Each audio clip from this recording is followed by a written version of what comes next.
Valeria Misalina fue la esposa del emperador romano Claudio del año 41 al 54 de nuestra era. Misalina era tan famosa por su desenfreno que su nombre se volvió un término común.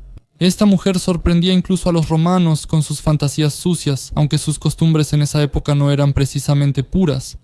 En lugar de dar ejemplo a sus súbditos, Misalina avergonzaba el título de emperatriz con su comportamiento y llegó a la locura total en su desenfreno.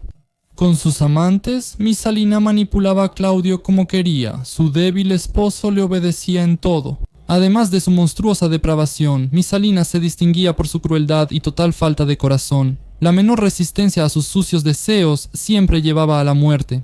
Así, por su orden, Julia, la hermana de Claudio, fue privada de la vida y enviada al exilio. El filósofo Séneca, condenado por su relación ilícita con la emperatriz, fue privado de la vida. El patricio Apio Silano también fue ejecutado por rechazar las propuestas indignas de Misalina.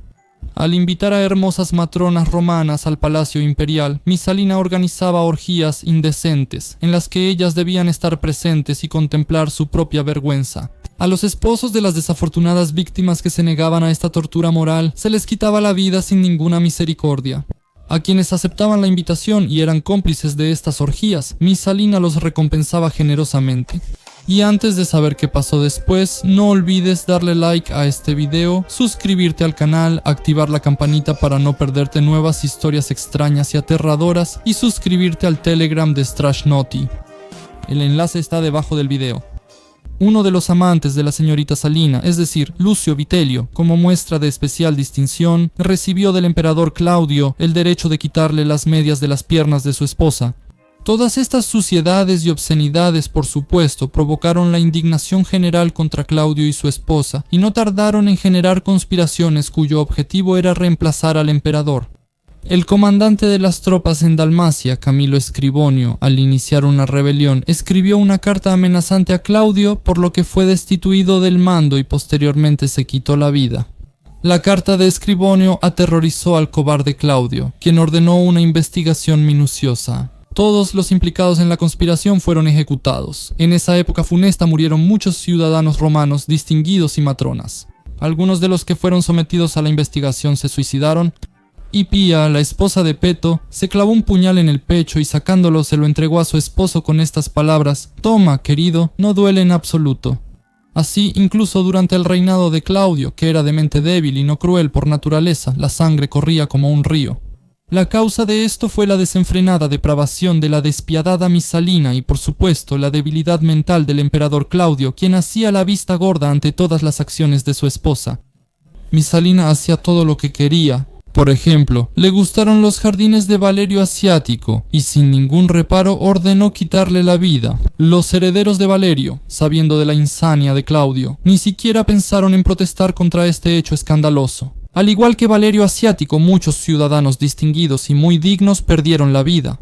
La señorita Salina era realmente el azote de la decencia, la nobleza y la virtud, una deshonra para todo el género femenino. No contenta con las orgías que organizaba en el palacio, también tenía la costumbre de salir tarde por las noches a las calles de Roma en busca de aventuras. Visitaba los burdeles más sucios y a veces compartía el lecho sucio con las prostitutas. Es difícil y lamentable contar todas las atrocidades que cometió la esposa del emperador Claudio, dice el historiador. Y además es difícil transmitirlas todas, solo mencionamos algunos hechos. Por ejemplo, uno de los bailarines del palacio llamado Mnester tuvo la desgracia de llamar la atención de la emperatriz. Ella le ofreció su amor, pero Mnester, temiendo la ira de Claudio, se negó a corresponder a sus sentimientos.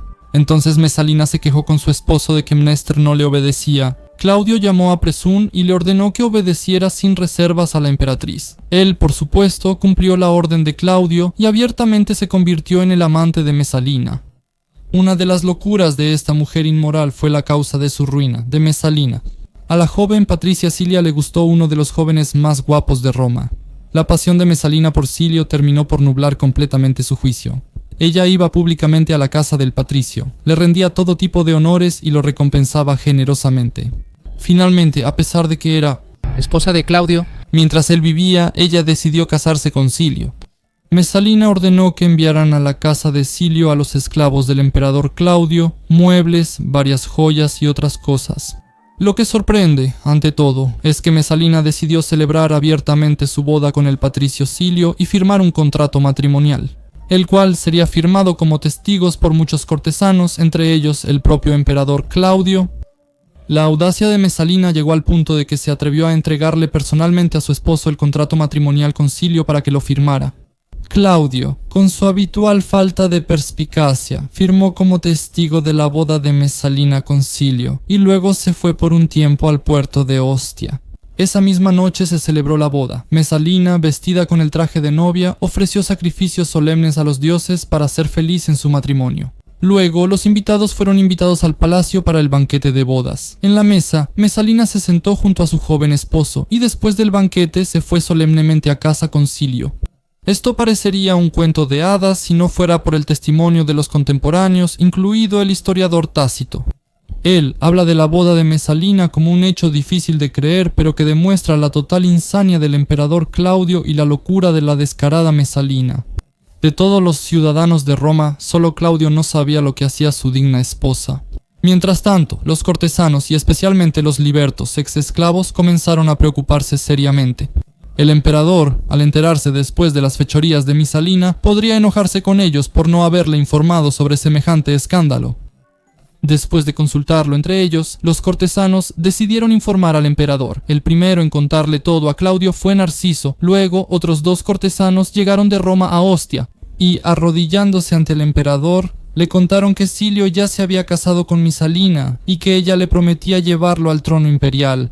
Toda Roma está horrorizada. Claudio, muy asustado, empezó a sentir que ya había sido derrocado. Entonces, como si fuera a propósito, Narciso confirmó lo escuchado y aconsejó al emperador cuidar su seguridad.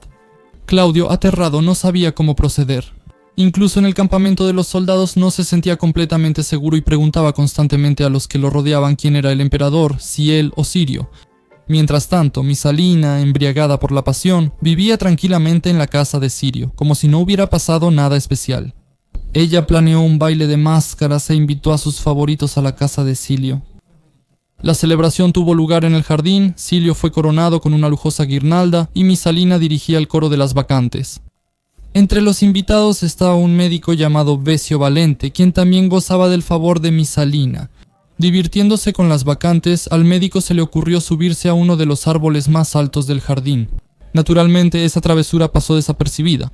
De pronto, Betsey gritó que se acercaba una tormenta desde Ostia. En efecto, era una tormenta. Claudio venía a vengar su deshonra. Al oír la terrible noticia, los invitados huyeron despavoridos en todas direcciones. La señorita Salina huyó a los jardines de Lucullo, y Silio se escondió en el foro. La señorita Salina comprendía el peligro, pero esperaba evitar la desgracia. Durante el encuentro con su esposo, Claudio Misoline, no era la primera vez que lograba calmar a su esposo con caricias y promesas, evitando así todo tipo de peligros. Ella planeaba encontrarse con su esposo cuando él entrara a Roma, llevó consigo a sus hijos Británico y Octavia, invitó a la anciana vestal Vivilia y salió al encuentro de su esposo. Cruzó la ciudad sola, abandonada por sus favoritos en el peligro, y cerca de las puertas vio a lo lejos la comitiva imperial acercándose. El primero en ver a Mesalina fue Narciso, que iba junto al carruaje de Claudio, y empezó a hacer todo lo posible para impedir que el emperador escuchara las súplicas de su esposa.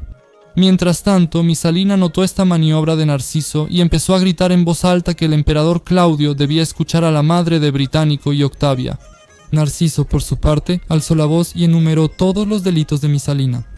Pero como el cortejo seguía avanzando, la carroza del emperador finalmente se acercó a Mesalina, quien trataba de poner a los niños al frente. No logró hacerlo. La vestal Vivilia se acercó valientemente a la carroza del emperador y comenzó a defender enérgicamente a Mesalina. Ella le decía a Claudio que no debía escuchar las calumnias contra su esposa, que Mesalina tenía muchos enemigos que querían destruirla. Narciso respondió en voz alta que el emperador podía escuchar a su esposa, pero que no era nada apropiado que una vestal viniera a ser su defensora. Claudio permaneció en silencio e indiferente durante todo ese tiempo, como si la historia no tuviera relación con él. Al llegar a Roma, Narciso de inmediato lo invitó a la casa de Silio, donde el emperador pudo comprobar con sus propios ojos que la señorita Salina había ordenado trasladar todos los muebles lujosos del palacio. Claudio fue con Narciso a la casa de Silio y comprobó que estaba decorada con los muebles del palacio, convenciéndose de que Narciso decía la verdad. Se enfureció muchísimo y de inmediato ordenó ejecutar a Silio y a todos los amantes de la señorita Salina. Ese mismo día, Silio fue llamado al tribunal. Los hechos que confirmaban su relación con la esposa del emperador eran evidentes y fue condenado a muerte. Silio no se defendió, solo solicitó posponer brevemente la ejecución, se le concedió su petición. Al poco tiempo ejecutaron a él y a muchos senadores y caballeros involucrados en esta vergonzosa historia. Cleson-Menester también fue llamado como acusado, pero se defendió diciendo que el propio emperador le había ordenado obedecer a Misalina. Al principio, Claudio parecía haber tomado en cuenta las palabras de Mnester y quería perdonarlo, pero los allegados insistieron en que Mnester también fuera ejecutado, junto con los demás. En ese instante, Misalina se ocultaba en los jardines de Lúculo. Ella ideaba con qué medios podría apaciguar a su enfurecido esposo. Sabiendo de su falta de carácter y su debilidad por ella, estaba convencida de que Claudio pronto cambiaría su enojo por compasión. En efecto, la ira de Claudio se enfrió considerablemente. Durante la comida hablaba de la señorita Salina, ya sin rencor la llamaba pobrecita. Al oír esto, Narciso comprendió que debía actuar rápida y enérgicamente para evitar que su propia cabeza rodara de sus hombros. Las circunstancias podían cambiar. Si Claudio lograba ver a su esposa, ella le presentaría el asunto de un modo distinto. Bajo la influencia de estos pensamientos, Narciso fue inmediatamente con los centuriones de la guardia y les anunció que el emperador Claudio había dado la orden de quitarle la vida a Misalina de inmediato. Esta terrible misión la asumió un tal Ebat, quien se dirigió a los jardines de Lúculo, donde encontró a Misalina acostada sobre la hierba. Cerca de ella estaba su anciana madre. Hasta ese momento había estado lejos de su hija, pero cuando la desgracia la alcanzó, la madre vino a verla, y como auténtica romana, comenzó a aconsejarle que no aguardara una ejecución deshonrosa, sino que se suicidara. Pero la señorita Salina no escuchaba los consejos de su madre. Lloraba amargamente, se quejaba y se retorcía las manos con desesperación. De repente, hombres armados irrumpieron en el jardín. Fue entonces cuando la señorita Salina comprendió que todo había terminado para ella. Con mano temblorosa tomó un cuchillo y se apuñaló en el cuello y en el pecho, pero al no tener la fuerza de voluntad para acabar con su vida, solo se hirió. Un tribuno ayudó a la señorita Salina a morir con un golpe de espada. Su cadáver fue entregado a su madre. En ese instante, el banquete en el palacio estaba en su punto culminante. En el banquete, Claudio fue informado que la señorita Salina se había suicidado. Al escuchar esto, Claudio siguió bebiendo y festejando con completa indiferencia. El Senado ayudó a Claudio a olvidar a la señorita Salina, destruyendo todas sus imágenes y bustos.